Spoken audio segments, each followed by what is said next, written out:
वार्ता में भी स्पष्ट दिखाई दिया।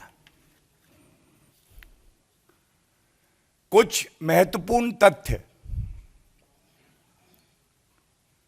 हम लोग देश के समक्ष रखेंगे, क्योंकि इन तथ्यों का देश की जनता के समक्ष रखा जाना अनिवार्य है, जरूरी है। जैसा हमें पता है कि भारतीय जनता पार्टी की सरकार की एक नीति है, स्पष्ट नीति है, जीरो टॉलरेंस फॉर करप्शन।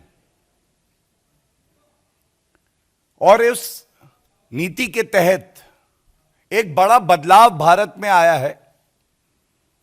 बदलाव यह है कि जांच एजेंसियां, चाहे सीबीआई हो, ईडी हो, भ्रष्टाचारी कांग्रेस पार्टी की सरकार में हम नहीं, सर्वोच्च न्यायालय यह टिप्पणी करता है कि आपने सीबीआई को पिंजरे का तोता बना दिया। आज जांच एजेंसियां स्वतंत्र रूप से, निष्पक्ष रूप से अपने दायित्व का निर्वहन कर रही हैं। ये पिंजरे के तोते का एक बाज बन जाना और भ्रष्टाचारियों को सबक सिखाने का सफर है। कल की प्रेस वार्ता एक सर्वोच्च न्यायालय के वरिष्ठ अधिवक्ता ने करी, जो कांग्रेस के प्रवक्ता हैं, मेरे साथी भी हैं।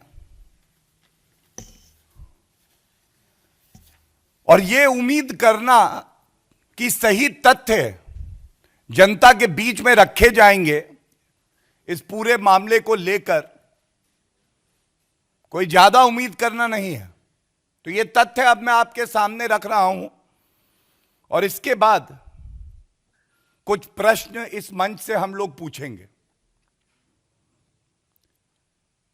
पहला सवाल जो हम पूछना चाहते हैं, क्या यह सही नहीं है कि सोनिया गांधी जी और राहुल गांधी पे एक फौजदारी का मुकदमा, क्रिमिनल केस सेक्शन 420 धोखाधड़ी और बेईमानी करने के लिए चल रहा है, जिसमें सोनिया गांधी और राहुल गांधी नेशनल हेराल्ड और एजेएल और यंग इंडियन, जिसको अभी मैं विस्तार से समझाऊंगा, दिल्ली उच्च न्यायालय जाते हैं और ये मांग करते हैं, निवेदन करते हैं अपनी याचिका में कि इस मामले को निरस्त किया जाए, क्वॉश किया जाए। 7 फरवरी 2015 दिल्ली हाई कोर्ट का आदेश मैं लेके आया हूं, मेरे हाथ में है। वो बिल्कुल स्पष्टता से कहता है कि प्रथम दृष्टया जो आरोप लगाए गए हैं धोखाधड़ी के, बेईमानी के, ये सत्य प्रतीत होते हैं, इसलिए इनको निरस्त नहीं किया जाएगा। इसके बाद सोनिया गांधी जी और राहुल गांधी ये सर्वोच्च न्यायालय का दरवाजा खटखटाते हैं।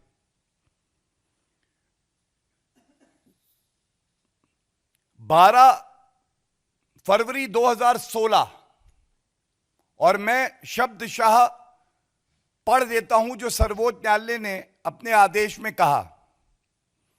The supreme court stated, and I quote, insofar as the determination rendered by the High Court in rejecting the prayer for quashing the proceedings against the petitioner is concerned, we find no justification in interfering therewith.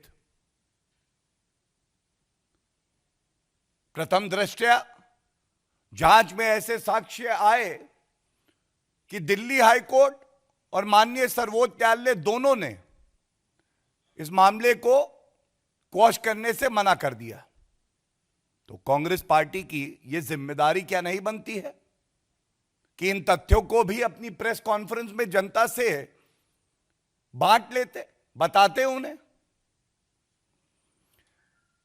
यह तो हो गया सच्चाई को दबाने का कार्य। अब ये जो तथ्य मैं रखने जा रहा हूं, ये सारे के सारे न्यायालय के आदेशों से, इनकम टैक्स डिपार्टमेंट और एपेलेट ट्राइब्यूनल जो इनकम टैक्स का है उसके आदेश से लिए गए हैं। ये सवाल सोनिया गांधी जी और राहुल गांधी आपसे देश की जनता पूछ रही है। ये पहले तथ्य रख दूं। एसोसिएटेड जर्नल लिमिटेड नामक एक कंपनी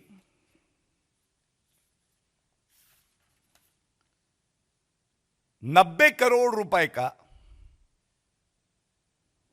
लोन देती है एक और कंपनी जिसका नाम है यंग इंडियन। ये यंग इंडियन कंपनी जो है,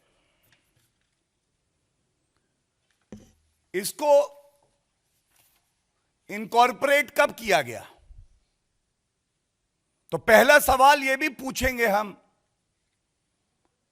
सोनिया गांधी जी, कांग्रेस पार्टी, राहुल गांधी, यह बताइए क्या यह सही नहीं है कि नवंबर 2010 में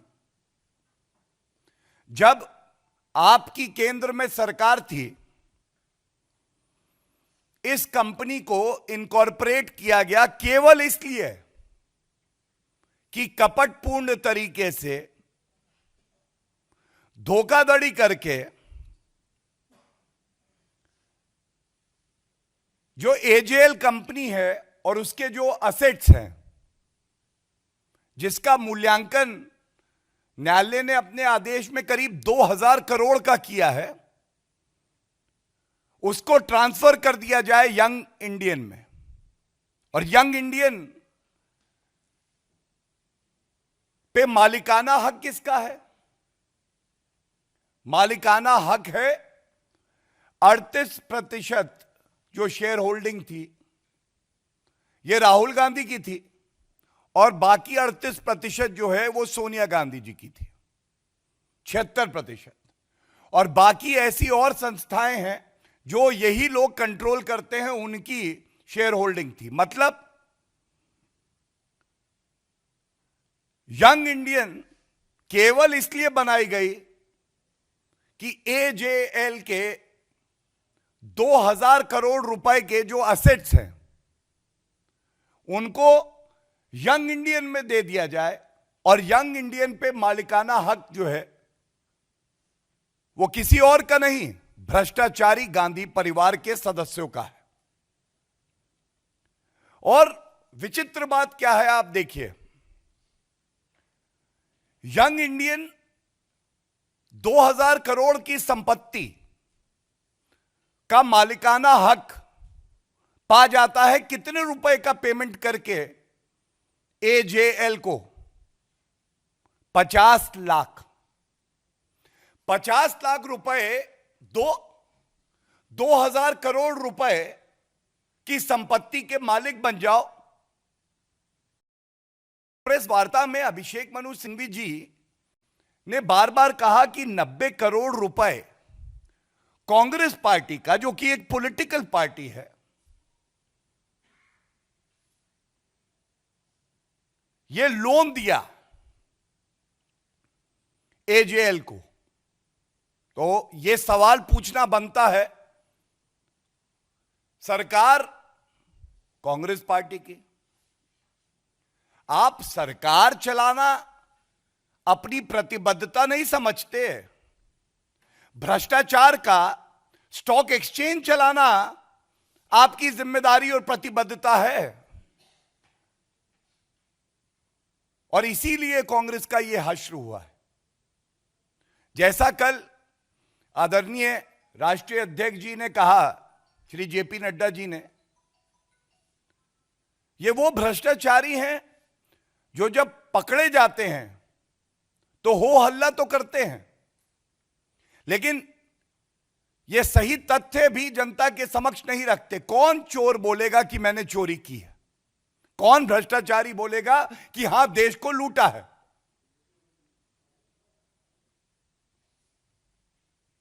और भ्रष्टाचारी हैं, कह रहे थे डरेंगे नहीं, झुकेंगे नहीं, सीना ठोक कर सामना करेंगे। तो सुन लीजिए, सारे भ्रष्टाचारी पकड़े जा रहे हैं बारी बारी, और भ्रष्टाचारियों को डरना भी होगा, कानून के सामने झुकना भी होगा, और चोरी करके सीना जोरी मत करिए। यह बिल्कुल उचित नहीं है।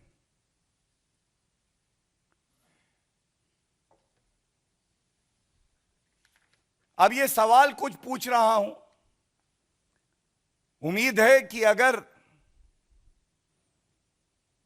हिम्मत होगी तो सोनिया गांधी जी खुद देश के सामने आएंगी। इस देश ने बहुत सम्मान दिया है आपके परिवार को, आपको, राहुल गांधी को। कल यह कहा गया कि एजेएल, नेशनल हेराल्ड की बहुत बड़ी एक विरासत है, महात्मा गांधी जी का नाम लिया गया, और भी जो सम्मानित भारत के आदर्श नेता रहे उनका नाम लिया गया। अगर आप विरासत ही बचा रहे थे तो उसी विरासत को आपने यंग इंडिया, इसको बेच दिया। ये कैसा विरासत बचाना है कि विरासत को बचाते बचाते आपने उसका दाम लगा के और यंग इंडियन नामक कंपनी जिसके आप मालिक हैं उनको बेच दिया। दूसरी बात यह बताइए, ये जो यंग इंडिया कंपनी आपने इनकॉर्पोरेट करी, ये 2010 में करी, 3 महीने के अंदर अंदर from incorporation to asset transfer 2000 crore का यह पूरा हो गया। क्या यह बात सत्य नहीं है कि एक जल्दबाजी थी आपको कि ये 2000 करोड़ रुपए का मालिकाना हक आपका हो जाए? ऐसी क्या जल्दबाजी थी?